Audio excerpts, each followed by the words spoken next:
The concurrence of the family, the wife of Mr. Magelo, Lucy, and his family have requested me this morning to convey the sad news of the passing on of Alexander Ole Magelo,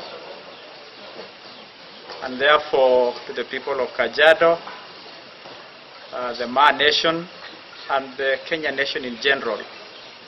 We woke up this morning to the sad news of the demise of Mr. Magelo. Alex Magelo was the Speaker of Nairobi County. He served as the chairman of AFC Football Club for 10 years and served in many other several positions in our republic. Ni pigo kubwa kwetu. Nataka kuchukua fursa hii kwa niaba yangu binafsi na bunge la kaunti ya Kajiado